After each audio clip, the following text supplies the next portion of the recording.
Trump vs. Swift.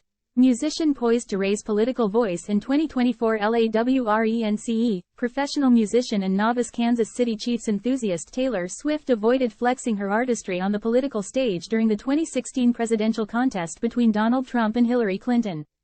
Time equals 400 Ms. greater than a pair of Kansas college professors, who consider themselves Swifties, said the Grammy Award winner began to find her voice in 2018 while calling upon passionate fans to register to vote. I've heard criticism about her political silence before 2018, particularly her political silence during the 2016 election. I hear those concerns. I understand them, said Brian Donovan, a University of Kansas sociology professor who has been working on a book about Swift. If we put it in context, we should recognize that she came from a country music background that tilted more conservative. She saw what happened to the Dixie Chicks, now called the Chicks, when they spoke out about politics. In 2020, Swift endorsed Democrat Joe Biden for president. She stepped further into the spotlight in 2022 by criticizing the U.S. Supreme Court's decision to undercut national recognition of abortion rights. She has identified as a feminist and advocated for LGBTQ rights and gun control. She's been critical of police brutality, racism and white supremacy. She donated to the NAACP and Black Lives Matter. Swift, who brought Swifties together with NFL fans by publicly dating Chiefs tight end Travis Kelce, posted a request to her Instagram account in September that prompted more than 35,000 to register at vote.org. Donovan and Hannah Wing, assistant professor of communications at Wichita State University, said during a Dole Institute program sponsored by two student groups that Swift was a rare cultural phenomenon with special appeal among young women. It was reasonable to expect Taylor to rely on her broadening allure to speak now and in the 2024 election cycle about her perspective on political causes and candidates. They said, "We'll see her feel more comfortable as an advocate," Wing said. "She has a lot of potential in her role as an advocate. I look forward to seeing how she grows into that in the future." Former White House aide Alyssa Farah Griffin, who co-hosts The View, said Swift was the only person capable of defeating former President Donald Trump in next year's presidential contest. Donovan said Swift's influence had grown significantly across the United States, but in recent years she had effectively maneuvered to avoid intense criticism for views on subjects that could spark boycotts. Time equals 400 Ms. greater than, I think she's avoided being caught up in kind of culture war discourse, Donovan said. Her star is burning so bright right now she's almost untouchable.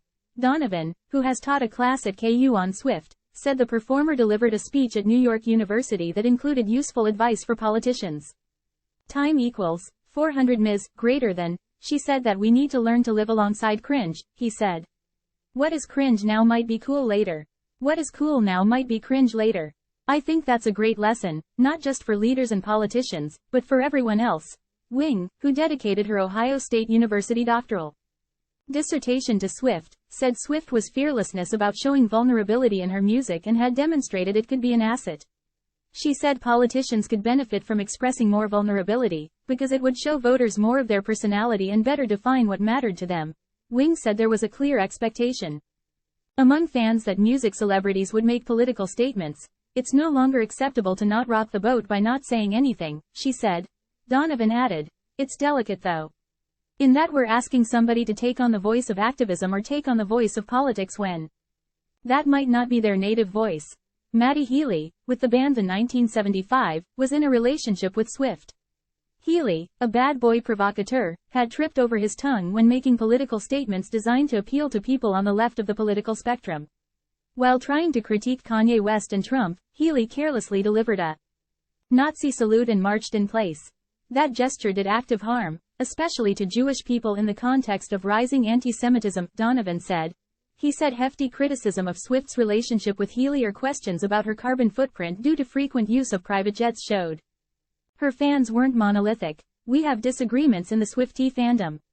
We can't even agree on which is the better album, Folklore, or Evermore. Right? Donovan said. Wing, who admitted to trying to score a Chiefs ticket to Thursday's game with the Denver Broncos in Kansas City, Missouri, said the Kelce and Swift alliance created a bizarre intersection of footballers and Swifties. Swift loyalists have scrambled to attend home and road games of the Chiefs to be close to Swift, she said, but some hardcore NFL people expressed alarm Swift might take Kelce's mind off catching passes from Chiefs quarterback Patrick Mahomes. Time equals 400 Ms. greater than. The idea that she's bringing down the NFL in any way is just laughable, Wing said. There's a lot you could say about gender there, too. Kansas Reflector is part of State's Newsroom, a network of news bureaus supported by grants and a coalition of donors as a 501c3 public charity. Kansas Reflector maintains editorial independence. Contact editor Sherman Smith for questions. info@kansasreflector.com. Follow Kansas Reflector on Facebook and Twitter.